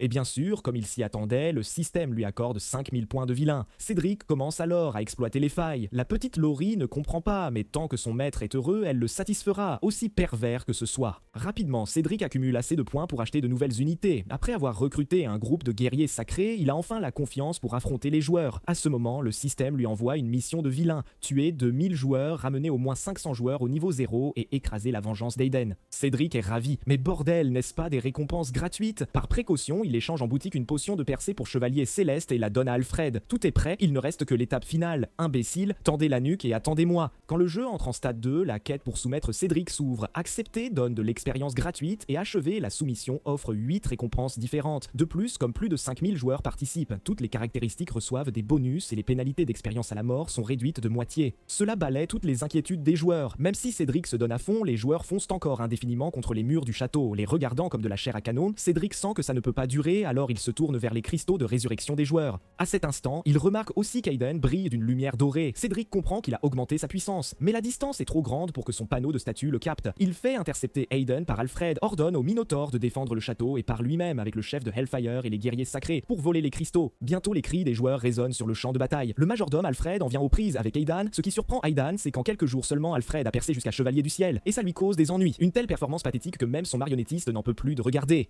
Il intervient directement, enfreint les règles pour lui filer des cheats. Cédric, en train de massacrer les joueurs, se retrouve soudain pris dans un étrange flux de données rouges, une pression écrasante l'envahit. La seconde d'après, tous les joueurs, lui compris, reçoivent une notification. Correction des données initiées à cause d'un écart de niveau excessif. Les attaques des joueurs contre le seigneur du domaine de l'aigle sont désormais forcées en dégâts réels. Cédric est stupéfait. À cet instant, un mage lui lance une boule de feu. D'habitude, niveau 15 ne suffit pas à percer l'aura de combat de Cédric, et pourtant il est projeté en arrière par l'impact. Ça gonfle énormément la confiance des joueurs. Ils chargent tous tête baissée. Même si Cédric les abat comme des agneaux, le nombre est écrasant. Quand sa barre de vie tombe en zone critique, voyant ces crétins assoiffés de sang, Cédric ordonne à Hellfire de détruire rapidement les cristaux. La seconde suivante, un géant vert, façon bombe nucléaire, descend du ciel et anéantit sur le champ un groupe d'imbéciles inconscients. Mais contre 8000 guerriers, les dégâts de Hellfire ne sont qu'une goutte d'eau. En un éclair, les joueurs se ruent de nouveau sur Cédric. Cédric panique un peu. Merde, c'est vraiment la fin aujourd'hui. Au moment critique, une énergie verte de soin descend soudain du ciel et lui rend instantanément pendant toute sa vie. En se retournant, il aperçoit la petite Laurie qui accourt à son secours. « Hé, mon cheat est arrivé, voyons voir comment tu as survécu aujourd'hui. » D'un seul soin, elle lui remplit complètement la barre de vie. Les talents de guérison de Laurie n'ont pas d'égal parmi les soigneurs. Les joueurs restent la bouche bée. Mais c'est quoi ce bordel? Comment peuvent-ils jouer comme ça? Le pire, c'est qu'Hellfire a déjà détruit 2 des 3 cristaux de résurrection, et le dernier, Cédric l'a laissé exprès pour camper leur point d'apparition. Un vilain aussi abject écrase totalement le moral des joueurs. Pendant ce temps, une femme voluptueuse apparaît soudain sur les remparts du château. La femme voilée observe Cédric au loin avec intérêt, puis elle sourit à l'homme à ses côtés. « À toi de jouer, souviens-toi, le pape nous a envoyés pour s'assurer de sa mort. » Cette mission ne doit pas échouer. De l'autre côté, Cédric fait son cinéma amoureux tout en massacrant des joueurs sur le champ de bataille. Soudain, l'assassin vêtu de noir frappe. Laurie, aux yeux perçants, le repère immédiatement et, pour protéger son maître, elle bloque la dague de l'assassin de son propre corps. Heureusement, elle avait activé son bouclier d'esprit sacré avant, évitant des dégâts critiques. Mais ce geste met Cédric dans une rage folle. Il rugit, un spectre de lion doré charge l'adversaire. Les jambes de l'assassin flanchent de peur et il évite l'attaque de justesse. Il voit son passage coupé par Cédric, qui a jailli derrière lui. Alors qu'il va périr, la mystérieuse femme intervient et lance un petit sort qui frappe Cédric en plein thorax. Sans le soin immédiat de Laurie, Cédric serait tombé sous cette embuscade.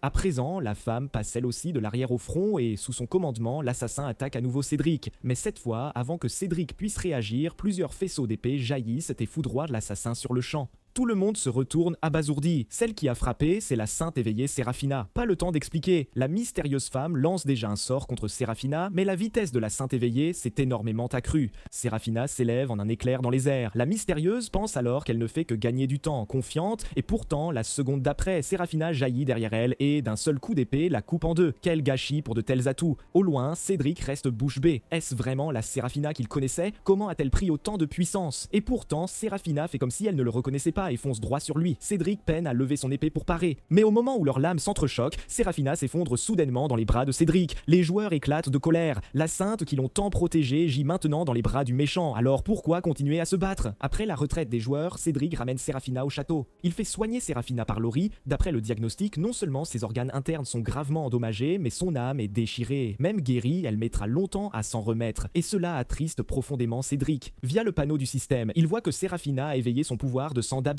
Ce qui a causé tout ça, son attaque contre lui venait de la confusion entre rêve et réalité. La pauvre héroïne qui porte tant de responsabilités en souffre vraiment. Il se demande ce qu'il en est du héros masculin. En ce moment, Aiden frappe furieusement un cristal de résurrection. Cette fois, il a tout perdu, sa réputation auprès des joueurs s'est effondrée et pire encore, son marionnettiste l'a abandonné. Après une si longue récupération, le cerveau derrière tout ça a percé une partie des règles du monde. Il crée une fausse apparition de déesse pour donner de nouvelles quêtes principales et tromper les joueurs. D'abord soumettre les territoires des bêtes, puis revenir soumettre le domaine de l'aigle une fois assez fort. Pendant ce temps, au domaine de l'aigle, Laurie s'agenouille docilement sur les genoux de Cédric attendant la punition de son maître. Il s'avère que son geste imprudent pour protéger Cédric plus tôt l'a beaucoup inquiété et il la gronde pour sa témérité. Pour éviter que cela ne se reproduise, Cédric décide de la punir correctement. Mais Laurie, loin de se sentir punie, s'excite encore plus. Maître Laurie en veut. Cédric reste sans voix. On est en plein jour, hein? Pas l'heure pour ces manigances nocturnes. Que veux-tu? Mais Laurie s'en moque. Son instinct d'accouplement la pousse à se jeter sur son maître et à mordre aussitôt. Cédric panique et sans réfléchir attrape la queue de Laurie. À son simple contact, son corps réagit comme un interrupteur vibrant. Ses jambes gainées de bas blanc s'agitent sauvagement. « Maître, vous ne pouvez pas, c'est un endroit que seul un mari a le droit de toucher, vous devez assumer Laurie. » À ces mots, Cédric s'excite encore plus. « Ah oui, alors ne venez pas vous plaindre si ce jeune maître est un peu brusque. » Pour punir sa petite bonne, Cédric lui attrape la queue et la chatouille sans relâche. Laurie n'en peut plus, la sueur parfumée mêlée à la bave coule sur sa poitrine généreuse. « Maître, j'admets que j'avais tort, s'il vous plaît, arrêtez. » Voyant la petite bonne supplier, Cédric finit enfin par s'arrêter. À cet instant, Laurie sort un trèfle à 4 feuilles en déclarant que c'est un présent pour son maître pour lui souhaiter plus de chance. Ému, Cédric l'examine de près et découvre qu'il est fabriqué à partir de la fiole d'eau de vie qu'il lui avait autrefois donnée. Rougissante, Laurie explique que cette potion fut le premier cadeau que son maître lui fit et qu'elle l'a gardé précieusement tout ce temps. Mais alors, pourquoi portes-tu un trèfle à 3 feuilles autour du cou? On dirait qu'on est assorti, non? À ces mots, elle rougit encore plus. Laurie ne vous le dira pas. Sur ce, elle s'enfuit en rougissant. Cédric n'y pense pas plus et ouvre son panneau système pour réclamer la récompense de sa mission de vilain. Cette fois, c'est un équipement héroïque, le vêtement sacré de Vina. Bien qu'il soit réservé aux utilisatrices, il peut transformer la porteuse sous n'importe quelle forme. Voulu par l'hôte, l'esprit de Cédric est aussitôt envahi par l'image de toutes sortes de filles en tenue moulante. Uniforme scolaire, tenue de yoga, jupe crayon. Il veut que Laurie les essaie toutes. Quant à Séraphina, elle peut très bien ne rien porter en dessous. À cette pensée, Cédric a du mal à se retenir. Pendant ce temps, la gravement blessée et inconsciente Séraphina se réveille, mais elle ne distingue toujours pas pas le rêve de la réalité. À cet instant, Cédric sort après son bain. Séraphina est choquée. Comment voir le seigneur du domaine des aigles même dans un rêve? Et ses abdos en 8 sont si attirants. Après un instant d'hésitation, elle se jette sur Cédric et le mord violemment. Le corps de Cédric frissonne. Il immobilise Séraphina en retour. Reprends-toi, ceci est la réalité, pas un rêve. Je ne te crois pas, tous ces grands menteurs dans mes rêves disent que c'est le monde réel. Cédric reste sans voix. Très bien.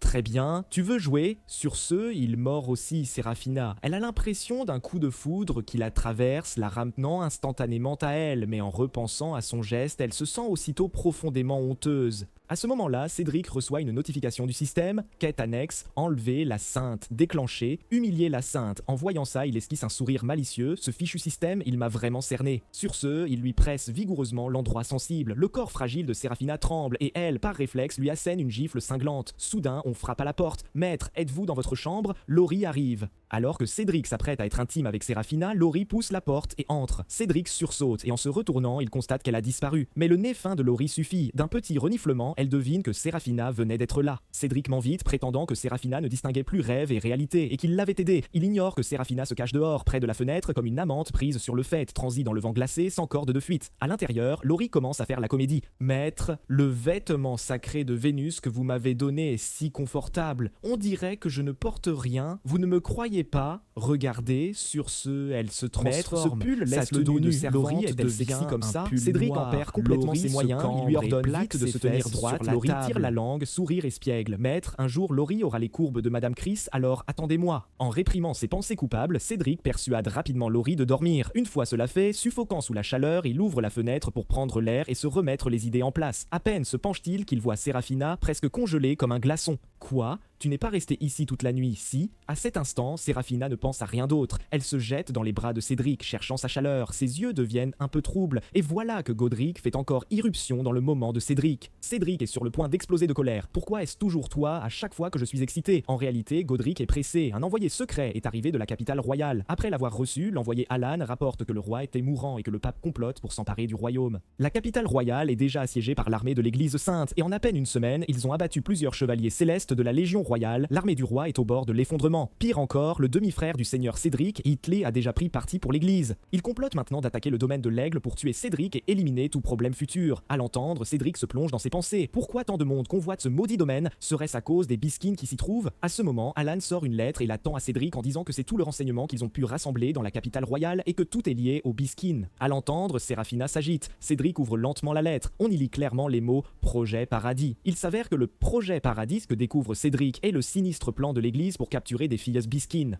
Il livre de jeunes filles bisquines à des hommes brutaux pour désir, mais à cause des faibles taux de conversion, ils ont durci leur méthode. À ce moment-là, Cédric reçoit soudain une mission système. L'hôte a activé la mission de niveau 4, capturer des esclaves de Biscayne et appliquer le pacte d'esclavage de Biscayne. Ding, Sainte Séraphina détectée vivante, mission mise à jour, l'hôte doit seulement achever la capture des esclaves de Biscayne. C'est un piège mortel. Hôte, préparez-vous. Cédric ne s'attendait pas à ce que la mission change à cause de la Sainte Tess. Cependant, ne pas avoir à appliquer le pacte d'esclavage biscan est plutôt une bonne chose. Mais à ce moment critique que le fichu système lui ordonne de capturer des femmes biscanes, ne ferait-il pas de lui le méchant des hommes de bêtes? À l'origine, il comptait que la Sainte Tess rallie les hommes bêtes à ses forces. On dirait que ce plan est complètement tombé à l'eau. À cet instant, Séraphina tombe à genoux. Seigneur, sauvez les hommes bêtes, je vous en supplie. Si vous les sauvez, je ferai n'importe quoi pour vous. À ces mots, l'intérêt de Cédric s'éveille. Vraiment? N'importe quoi? Sentant ses doigts parcourir son corps, le joli visage de Séraphina s'empourpre un instant, honteuse et perdue. Je ne m'offre que moi-même. Non, pour mon peuple de hommes bêtes, je le ferai. Pendant ce temps, la succube Sia a aussi repéré le protagoniste, Aiden. Aiden est maintenant très méfiant envers ses démons. La dernière fois, il s'est fait avoir par un démon abyssal. La succube bombe la poitrine, douce et pulpeuse, ses jambes gainées de bas noirs croisés. Aiden, ne te fâche pas. Nous sommes très sérieux pour cet accord. Pourquoi ne pas jeter un œil d'abord? Sia sourit d'un air séduisant, agite légèrement la main au-dessus de la table. Une lueur magique rouge sombre scintille et une épée longue, irisée d'une lumière démoniaque, apparaît sur le bois. Si tu acceptes de coopérer avec nous, cette épée sera à toi. Sia se tortille timidement avec son corps voluptueux. Même si tu voulais Sia, j'accepterais. Aiden jette un coup d'œil à l'épée longue et lance un sort d'identification. Mais tel con, la lame démoniaque suprême.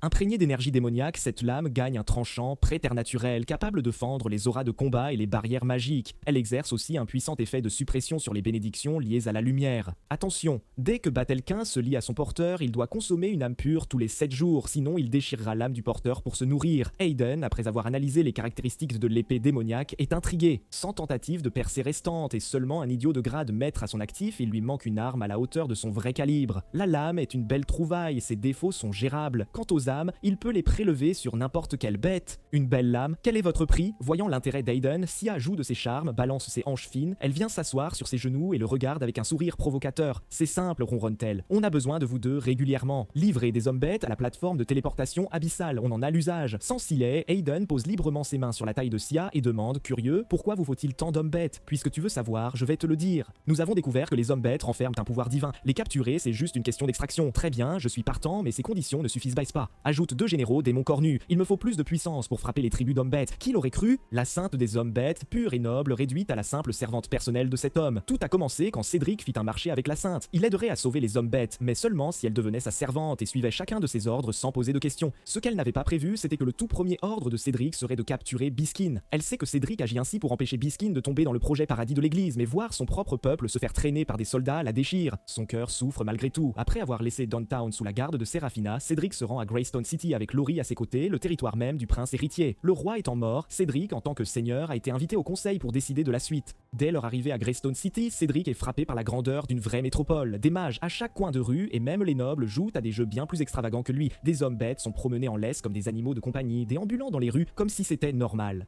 Bientôt, Cédric se retrouve face à l'homme qui tire les ficelles. Le prince héritier Belfrine préside à la tête de la table dans la salle solennelle du château de Greystone, balaie d'un regard les seigneurs rassemblés avant que son intendant n'annonce l'état du royaume. Le roi est mort, et l'Empire Corlon n'a plus un seul maître de rang légendaire à son actif. Pire encore, le pape a déjà commencé à bouger, avide de s'emparer du trône pour devenir l'unique souverain de l'Empire. Les mots de l'intendant tombent comme une massue sur le crâne de chaque noble présent. Sans maître légendaire, l'Empire perd tout pouvoir dissuasif vis-à-vis de ses voisins, et pas seulement les royaumes humains qui guettent, l'Empire Orc n'attendra pas non plus. Quand le nid s'effondre, aucun œuf ne survit. Si l'Empire Corlon cède à une invasion étrangère, ses seigneurs seront les premiers à être consumés. Alors que la panique commence à gagner la salle, le prince héritier Belfrine coupe le brouhaha en rappelant que si le pape a tout prévu, broyer la capitale et vider les fondements de l'Empire prendra du temps. Et pendant ce temps, il a déjà scellé une alliance avec un groupe d'étrangers qui peuvent renaître sans cesse. Ils vont aider à briser les forces les plus nombreuses et vitales de l'église. Cédric en reste bouche bée, des étrangers qui renaissent sans fin. Ce ne peuvent être que des joueurs. Qu'est-ce que ces noobs fichent aussi loin? Ils ne devraient pas être encore coincés dans le village de départ, et comme pour le prouver, une faction de joueurs menée par Petite Grenouille défile droit dans la grande salle. Cédric reste sans voix. Le prince héritier doit vraiment être à court d'options s'il s'allie à cette bande de boulets. Quand la réunion se termine, Petite Grenouille part à la trace de Cédric. On raconte que le seigneur du domaine des aigles capture massivement des hommes bêtes ces derniers temps. On veut savoir pourquoi, ricane Cédric. Si je vous disais que je les protège, vous me croiriez, et si je disais que l'église fait des expériences sur les hommes bêtes, vous croiriez ça? 2 bombes d'affilée laissent les joueurs KO, mais Cédric ne veut pas perdre son temps avec eux. Il les bouscule et sort sans un mot de plus. À peine rentré dans sa chambre, il reçoit pourtant une invitation du prince héritier. Cédric rit pour lui-même, ce type se prend déjà pour le roi. Bon, autant aller voir ce qu'il mijote. De retour dans sa chambre, Cédric attire Laurie contre lui et l'embrasse longuement avec passion. Tous les autres seigneurs sont venus à Greystone City pour une réunion, mais Cédric, lui, est venu pour un tout autre genre d'affaires. Après une nuit torride et passionnée, le valet du prince héritier arrive pour annoncer que son maître est prêt à le recevoir. Il ajoute que la bonne est la bienvenue si elle veut l'accompagner. En entrant dans la chambre du prince héritier, Cédric est vraiment abasourdi. Une elfe est à 4 pattes par terre, utilisée comme repose-pied, le prince enfonçant son talon dans sa chair de temps en temps, juste parce qu'il le peut. Remarquant la curiosité de Cédric, le prince héritier explique que cette elfe s'était déjà infiltrée seule dans le château, assassinant plus de 80 soldats et 2 chevaliers terrestres. Capturée, elle n'a subi qu'un mois de fouet, rien d'autre. Sa magie a été scellée. Si Cédric est intéressé, le prince est prêt à négocier. En prime, il accordera une requête supplémentaire, territoire, armes, troupes, tout est possible. Cédric ravale sa colère et garde un sourire contenu. Je vous demande pardon, votre Altesse. Nous avons tous nos préférences, mais j'attache de l'importance à ma servante. Sans elle, je serais complètement perdu. Le prince héritier hausse un sourcil qu'il efface aussitôt. Donc, le seigneur du domaine des aigles a ce genre de goût. Peu importe, l'esclave elfe reste à prendre. Cédric s'apprête à décliner poliment sans se douter du jeu du prince, tandis que Laurie fixe l'elfe tremblante avec une tristesse profonde et silencieuse dans le regard. Quelque chose s'éveille au plus profond du sang de Laurie, un deuil intense, inexplicable. Le prince héritier la lit comme un livre, sourit chaleureusement et demande à Cédric s'il ne devrait pas envisager de faire quelque chose pour sa chère petite servante. On voit bien que la servante de Cédric la veut désespérément pour elle. Cédric jette un coup d'œil à Laurie, encore perdue dans son chagrin, puis à la pauvre elfe, pousse un soupir discret et dit alors « J'accepte avec gratitude le généreux cadeau de votre Altesse ». Pendant ce temps, quelques bêtes humanoïdes, incapables de comprendre pourquoi Cédric les regroupe, ont commencé à fuir vers la ville de Duskwinter, où l'église a autorité. L'endroit est réputé comme un paradis pour ses créatures et constitue l'une des places fortes clés de l'église pour son projet Paradis. Mais chaque bête qui y entre est aveuglée par l'illusion d'une vie parfaite, sans se douter qu'un plan bien plus sombre se referme sur elle. Cédric attache l'elfe à sa monture oiseau géante et compte rentrer d'abord avec Laurie, mais à peine à mi-vol, une notification de quête surgit. Tuez Eve, détruisez le paradis des êtres bestiaux, laissez au moins 100 joueurs profondément traumatisés, la ville de Duskwinter a déjà activé le projet Paradis. Une femme nommée Eve a rassemblé les humanoïdes bestiaux sur la place, prête à lancer un immense sacrifice rituel. Les joueurs qui comprennent ce qui se passe se démènent pour alerter les autres, mais il est déjà trop tard. Alors que tout le monde sombre dans le désespoir, un oiseau gigantesque fend le ciel. Cédric lâche son épée le premier, quelle entrée fracassante. En un clin d'œil, il disperse les soldats qui traquettent les humanoïdes. Les joueurs se précipitent pour remercier le seigneur du domaine des aigles, mais Cédric sourit comme un méchant. Il enfonce son épée directement dans la poitrine d'un joueur. Allez, j'ai une mission, moi. On ne laisse pas des gens traumatisés sans une petite marque de bonté d'abord. Si, pendant ce temps, Yves apprend que le périmètre extérieur est attaqué, elle ordonne aussitôt à ses hommes d'éveiller la reine de glace et envoie un appel de renfort au pape. De l'autre côté de la ville, les joueurs avancent. Gonflés de confiance, une femme d'une beauté saisissante leur bloque la route, son regard envoûtant désarme les noobs en quelques secondes. Quand elle se penche pour un baiser, le noob, complètement conquis, lui rend son baiser. Mais l'instant d'après, elle éclate d'un rire moqueur. Pauvre humain naïf, merci pour ton énergie, maintenant goûte à la fureur glacée qui brûle en moi. Oui, c'est la reine de glace, classe démoniaque en personne. Un vent glacial hurle et les joueurs sont figés, transformés en statues de glace. Au moment critique, Cédric brise ses liens et fonce droit sur la reine de glace. Épée dressée, elle part quelques coups avant d'être projetée au sol. Sentant qu'elle est dépassée, elle change de stratégie et retente sa technique de séduction. Cédric se contente de rire et la transperce sans la moindre hésitation. Désolé ma belle, tu es un peu trop froide pour moi, je préfère la chaleur. La reine de glace est tombée. Cédric part alors traquer le boss final. Le pouvoir d'Eve dépasse de loin celui de la reine. Sa maîtrise du feu repousse sans peine chacune de ses attaques, mais la pire erreur d'Eve a été de réveiller la reine de glace. Quand Cédric l'a abattue, il a extrait de son corps un cœur gelé. Cet objet est justement le contre parfait à l'affinité de feu d'Eve. Eve panique. Sans hésiter, elle active un parchemin de téléportation magique. Je me souviendrai de toi, seigneur du domaine des aigles. Lave-toi le cou et attends la marche de fer de mon maître. Sur ces mots, elle disparaît aux yeux de Cédric en un instant. L'église tombe d'un seul coup d'épée de Cédric, mais ce n'est pas fini pour autant. N'oubliez pas qu'une foule de joueurs complètement abasourdis attend dehors, prête à recevoir la raclée psychologique qui bouclera sa mission de vilain. Cédric traque chaque joueur de Duskwinter Town et les renvoie tous au niveau 0, emportant au passage leur monture et tout leur équipement. De retour au domaine des aigles, il découvre qu'une vague de créatures et de bestiales a déferlé sur la ville pendant son absence. Séraphina s'approche, l'air préoccupé. Malgré tous ses efforts pour expliquer la manigance de l'église, très peu de créatures bestiales la croient. Et à cet instant, un grand éclaboussement surgit du bassin derrière Cédric.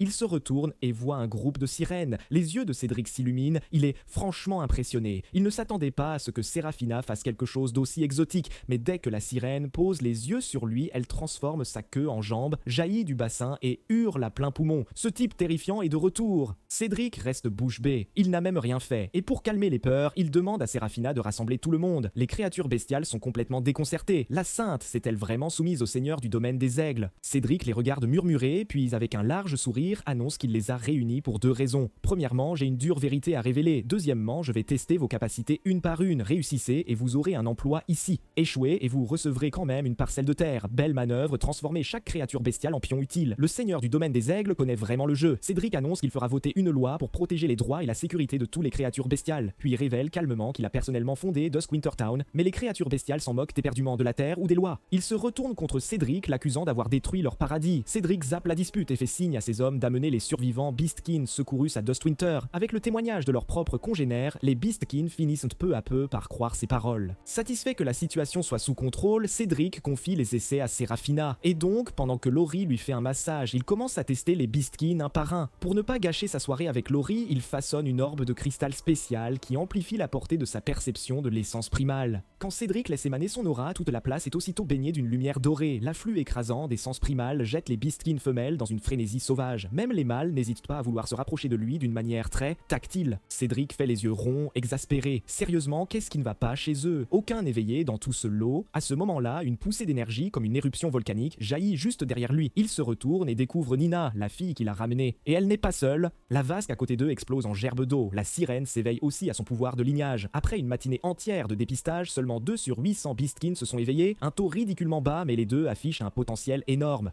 Cédric demande aux deux filles ce qu'elles ont vu lors de leur éveil. Bubble, la sirène, lui raconte une tempête d'océans immense et des navires engloutis par les vagues. Cédric y réfléchit et décide de la placer pour l'instant à la fontaine du balcon du 2e étage. Quand elle apprend qu'elle aura un poste et qu'on ne l'arrachera pas à coups de filet de pêche, Bubble s'illumine sur le champ. Puis Nina s'avance, elle a vu des volcans, des terres désolées, le fond de l'océan et toutes sortes de pierres. Cédric est un peu déstabilisé, ses futurs pouvoirs tourneront visiblement autour de lancer et de manipuler la pierre. Après réflexion, Cédric décide de confier provisoirement la surveillance des jeunes Beastkin à Nina. En attendant que ses capacités se précisent. Avec les deux réglés, il s'attaque au reste. Il charge son intendant Alfred de répartir les logements neufs entre les Beastkin et d'organiser 3 jours de repas gratuits pendant l'enregistrement et l'affectation des tâches selon les compétences. Alfred hoche la tête. « Mais il y a un problème, on est fauché !» grogne Cédric. « Tant que ces créatures bestiales ne sont pas complètement installées, l'investissement ne rapportera rien. Gérer une œuvre de charité, ça coûte une blinde, impossible d'y couper. » Puis une idée lui traverse l'esprit. « Attends, si cette charité profite à toute la seigneurie, pourquoi le seigneur devrait-il être le seul à payer ?» Cédric ordonne à Alfred de rassembler tous les marchands fortunés de la ville demain. Il est temps de leur soutirer sérieusement de l'argent. Après une journée bien remplie, Cédric rentre enfin dans sa chambre, prêt à se reposer. Mais à peine entre-t-il que la fille elfe lui saute dessus. Cédric la désarme d'un mouvement rapide et la plaque brutalement contre le mur. C'est bizarre. Je t'ai sorti des mains de ce prince héritier sadique, je n'attends même pas ta gratitude, et tu me rends ça par une embuscade. Tout en parlant, Cédric active sa compétence d'inspection pour vérifier ses statistiques, et ce qu'il découvre lui arrache la mâchoire. Cette fille, nommée Isleria, est la 2e princesse de la cour royale elfe. Plaquée et furieuse, Eschleria réplique du tac au tac. « Vous avez envahi ma patrie en premier, je vous tuerai tous jusqu'au dernier. » Cédric en a assez de jouer le bouc émissaire. Il lui plante un doigt au visage et lance « T'es sérieuse là? Je ne sais même pas où se trouve ta patrie, alors comment diable l'aurais-je envahi ?» Un instant, Eschleria bafouille, incapable de répondre. Puis Cédric remarque quelque chose qu'il avait manqué, balise elfique activée. C'est quoi ce truc au juste? Dès qu'il prononce balise elfique, Eschleria blêmit. Comment connais-tu la balise elfique? Cédric abandonne l'idée d'une réponse franche et interroge directement le système du méchant. C'est quoi cette balise? Le système explique que c'est une rune magique permettant aux membres de la famille royale elfe de se localiser entre eux dans un certain rayon. Un GPS vivant en somme, ça met Cédric hors de lui. Il pourrait lui enfoncer l'épée là, maintenant. Cette fille a appelé des renforts dans son dos. Il demande au système s'il est possible de la désactiver. Réponse, oui, mais il faut d'abord localiser l'origine. Pour éviter d'être repéré, la balise elfique est généralement gravée sur le coccyx ou le bas-ventre. Un sourire en coin fend le visage de Cédric. Il n'hésite pas, déchire ses vêtements et comme prévu, juste sur le bas-ventre d'Iselaria brille une rune magique rougeoyante.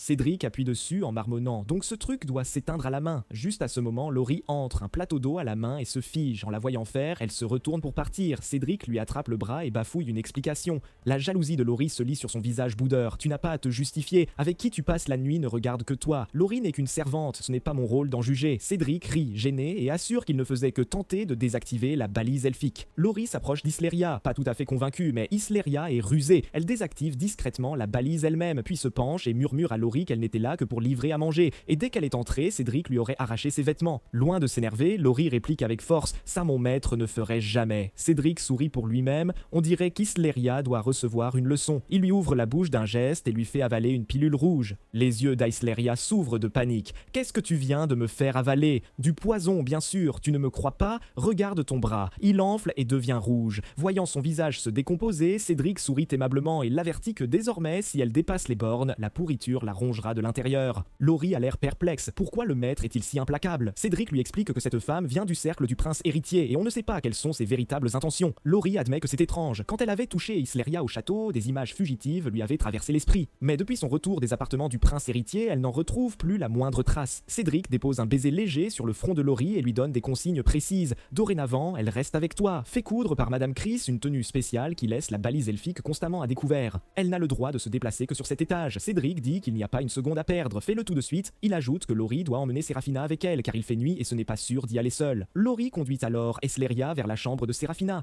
En chemin, Aselaria demande à Laurie si elle est une elfe sylvaine. Elle sent la puissance de la nature qui émane d'elle. Une elfe sylvaine est l'une des branches de l'ancienne lignée elfique. Seuls les hommes bêtes ayant éveillé le pouvoir de leur sang peuvent porter ce titre. Les autres ne sont que de pâles imitations d'elfes. Laurie n'a aucune envie de s'engager là-dedans. D'un ton glacial, elle affirme n'être rien d'autre que la femme de chambre personnelle du seigneur, et c'est son seul titre. Eschleria refuse d'en rester là, lui saisit le bras et presse pour des réponses. Laurie la fixe avec un dégoût pur. Au fait, tu disais livrer de la nourriture, mais pas un seul plat en vue. Ce que j'ai vu, c'est la lampe brisée près de la porte. Mon maître me cache des choses, mais il ne m'a jamais menti. Toi, en revanche, on t'a sauvé et au lieu de gratitude, tu traînes en causant des problèmes. C'est ma supplique qui l'a convaincu de te ramener chez nous. Alors, si jamais tu fais du mal à mon maître, je te tuerai de mes propres mains. Avertissement donné. Laurie frappe à la porte de Seraphina. Pour être honnête, Laurie n'est pas non plus très chaleureuse avec cette femme. Cédric a été beaucoup trop indulgent à son goût. Après un court instant, Seraphina ouvre la porte, une légère sueur sur la peau. Qu'y a-t-il, Laurie? Cédric a besoin de quelque chose? Au moment où Seraphina prononce le nom de Cédric, Laurie sent une pointe d'irritation. Le maître te demande de venir avec moi et cet elfe voir Madame Chris. Et j'ai aussi quelques questions à te poser. Séraphina, es-tu amoureuse du maître? La franchise de Laurie prend Séraphina complètement au dépourvu. Elle savait que cette confrontation finirait par arriver, jamais aussitôt ni avec une telle dureté. J'ai des sentiments pour Cédric, mais c'est à cause du rêve, non? Laurie la coupe, la jalousie à peine dissimulée, exigeant de savoir exactement ce qui s'est passé entre Séraphina et Cédric dans ce rêve. Séraphina panique. Comment dire ça à voix haute? Elle ne peut décemment pas raconter ce que Cédric lui a fait dans ce rêve. Après un bref combat intérieur, elle croise les bras et dit qu'elle ne doit cette réponse à personne. Laurie refuse de reculer. Elle met Séraphina en garde de rester à l'écart de Cédric parce que c'est elle qui aura un jour ses enfants. Séraphina sombre dans la tourmente. Toute sa vie a été vécue pour l'église. Elle n'a jamais rien eu qui lui appartienne vraiment. Maintenant qu'elle a enfin des sentiments qui sont à elle seule, peut-elle vraiment les laisser s'éteindre en silence? Elle pousse Laurie dans un coin, rassemble tout son courage et chuchote avec véhémence. C'est tellement injuste, j'ai déjà vu Cédric être proche de toi tant de fois. Tu veux savoir ce qui s'est passé dans le rêve? Très bien, je vais te le dire. Dans ce rêve, pour avoir un enfant, Cédric m'a fait l'amour 17 395 fois. Les yeux de Laurie se vident, des larmes montent et débordent aussitôt. Ce n'est pas juste, après la vague d'hystérie, Laurie tourne les talons pour partir, mais Séraphina la retient. Tu as parfaitement raison, ce n'est vraiment pas juste parce que en vérité, c'est toi la seule qui a été proche de lui. Ce soir, je vais découvrir exactement ce que ça fait. Sur ces mots, elle attire Laurie contre elle et pose ses lèvres sur l'endroit le plus sensible de Laurie. Les sanglots haletant de Laurie résonnent dans tout le château. Cédric, assis dans son bureau, marmonne, perplexe. Il aurait juré avoir entendu la voix de Laurie. Ça ne devrait pas être possible. Cet étage et la salle de réunion en dessous sont doublés des meilleurs matériaux d'insonorisation. C'est sûrement la fatigue qui le travaille. Des hallucinations auditives. Parfaitement inconscient de ce qui se déroule dehors, Cédric est plongé dans la loterie du système des vilains. Ayant accompli ses récentes missions du système des vilains, Cédric a gagné un tour de la loterie. Contre toute attente, ce tour déclenche un bonus critique. Ses soldats morts-vivants féminins existants sont améliorés en cavalerie spectrale terrifiante. Une aura inquiétante s'insinue dans la pièce. 10 cavaliers morts-vivants sur des chevaux noirs se matérialisent devant lui. Cédric consulte leurs statistiques et commence aussitôt à s'alarmer. Si la Sainte Église mettait la main là-dessus, elle enverrait des anges pour l'anéantir en un clin d'œil. Pour l'instant, avant de pouvoir leur forger de vraies armures, il devra les garder cachées. Une fois cela réglé, Cédric est enfin prêt à dormir, mais à peine met-il le pied dehors qu'il tombe sur Laurie, plantée là, le visage tout en reproche, aux lèvres et l'air furieux. Après l'avoir écouté, Cédric découvre ce qui s'est passé entre elle et Séraphina. Il rassure Laurie, même s'il a fait près de 20 000 tours avec quelqu'un dans un rêve, rien de tout ça n'était réel. Ce soir, dit-il, il est temps que ce soit vrai. Laurie frémit d'excitation et se jette sur Cédric, le renversant sur le lit. Tous deux passent la nuit dans un abandon passionné et débridé. Quand tout est fini, Cédric serre Laurie contre lui et sombre dans un profond sommeil satisfait. Mais à peine endormi, une queue duveteuse contre sa nuque le réveille en sursaut. Il lève les yeux et voit Séraphina penchée sur lui en chemise de nuit. Elle se penche, souffle doucement contre son oreille. « Je te veux, s'il te plaît ». Puis elle lui donne une petite poussée et le retourne sur le dos. « Tu aimes cet endroit, pas vrai ?» Et elle guide sa main vers son endroit le plus doux. Le corps de Cédric hurle. Sérieusement, qui pourrait résister? Il fait le mort, feint le sommeil, complètement désespéré. Mais Laurie commence à respirer doucement contre son autre oreille, le poussant à bout. C'en est fini de lui. Cette nuit va le pousser à son ultime limite. Il ne se doute de rien. Toute la scène a été montée par Séraphina et Laurie ensemble. Le lendemain, Cédric se traîne jusqu'à la salle du conseil sur des jambes chancelantes. S'il n'y avait pas eu le jour du jackpot, il serait resté au lit sans hésiter, non? Alfred l'avait prévenu, le trésor était presque à sec. Il avait donc jeté son dévolu sur les marchands fortunés. Voyant tout le monde réuni, Cédric va droit au but.